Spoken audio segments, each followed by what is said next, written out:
कि पाकिस्तान दे विच पंजाबी में बात करती हैं। माँ जी ताड़े जज्बे नू सलाम है।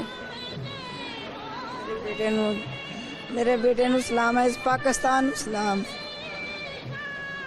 इस मेरे बेटे ने इस पाकिस्तान वास्ते जान कुर्बान की थी, इस पाकिस्तान वास्ते मैं आप दिता। इस पाकिस्तान नू अमन अमान चाहिए। मेरे बेटे दी अल्लाह सोने रागा ना जाए जान, उन मुल्क वास्ते उन्हें जान दी है। इस मुल्क नू अमनो अमान हो जाए। हुण फिर कह रहे हैं कि पाकिस्तान दे विच बंब ब्लास्ट होया मस्जिद दे विच। ये काफर जड़े ने ये कर रहे ने, अल्लाह उन्होंने ऐसी पा जी साढ़े मुल्क दूर चले जान। मेरे पुत्र ने इस मुल्क वास्ते जान दी है, कश्मीर वास्ते। असी कहने कश्मीर भी साडा मुल्क है। अल्लाह उन्होंने भी अपने अमनो अमान च रखे। ते अल्लाह सोनिया मेरे पुत्र नू भी इस कामयाबी तक आमीन दे। हमारे मुल्क में ऐसी माएँ हैं जो कि तैमूर असलम शहीद जैसे बेटों को जन्म देती हैं। माँ जी तैमूर जो पैदा होए सी, तुसी कदी सोचिया सी कि वो शहीद हो जाएंगे? सोचिया पहले तो नहीं सी, जो बेटा पैदा होया सी ना, बाद चो थोड़ा सा बड़ा होया, फिर उन्होंने अपने आप ही जज्बा हो गया सी कि मैं आर्मी च जाना है। पापा ओदा मेहनत करदा, मजदूरी करदा सी, ते वो कहंदा सी कि मैं पापा दा सहारा बन। पहले कोई आर्मी च था ताड़े कार, कोई पहले सा आर्मी च किसी ने?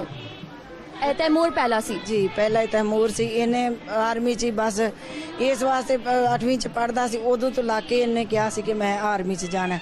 10वीं पास की, आर्मी च चला गया। सानू नहीं दसिया, मां नू उदों पता लगा जो आर्मी च जाके भर्ती हो गया। फिर आन के क्या कि मां तेरा बेटा आर्मी च चला गया। मैं क्या चलो अल्लाह तेनू कामयाबियां दे। चला गया, फिर बाद च ड्यूटी करता रहा। मैं अजे छोटी जी उम्र सी, मैं बेटे की शादी कर दी थी। आप मैं मेहनत करके बच्चे नू पालिया। बड़ा बेटा मेरा यही है, तो इन्हें ये सहारे ते मैं चल रही सा।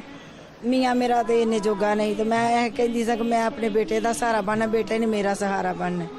पर बेटे ने कहा सी कि मां ताड़ा बेटा तो पूरे पाकिस्तान का सहारा बन गया। उन्हें कहा सी कि मां मैं इस मुल्क वास्ते जान कुर्बान करनी है, मैं शहादत लैनी है। मैं क्या बेटा तू कह रहा है तो अल्लाह जो साडी नसीब च है वो सानू मिलना है।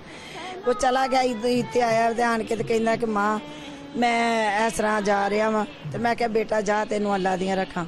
चला गया, जाके उतों फिर उन्हें फोन किया कि मां इस तरह मेरे हालात बहुत खराब ने, तो मैनू इजाजत दे, मेरी जान भी जा सकती है। ईद ते नहीं आवांगा? ईद ते नहीं मैं आवांगा। ईद मुबारक कही सी? हाँ जी, उन्हें ईद मुबारक कह के फिर ये भी गल कही कि मां बहुत हालात खराब ने, किसी टाइम ही कुछ हो सकता है, अपने बेटे नू इजाजत दे दे। मैं क्या बेटा मेरे वालों तेनू इजाजत है, मैं पैदा किया सी, बड़ा किया सी इसे काम वास्ते। मैं कहती मेरे 7 पुत्र नू दे। तुहाडे कोलों इजाजत मांगी सी उन्हें? हाँ जी, उन्हें मैनू कहा सी कि मां मैं किसी टाइम भी मेरी जान कुर्बान हो सकती है, इस मुल्क वास्ते मैं करनी है, किसी टाइम भी हो सकती है, तो मां मैनू इजाजत दे दे। मैं क्या जा बेटा, मेरे 7 पुत्र भी होंदे तो मैं उन्होंने भी इस मुल्क वास्ते जान कुर्बान करवा दूंगी।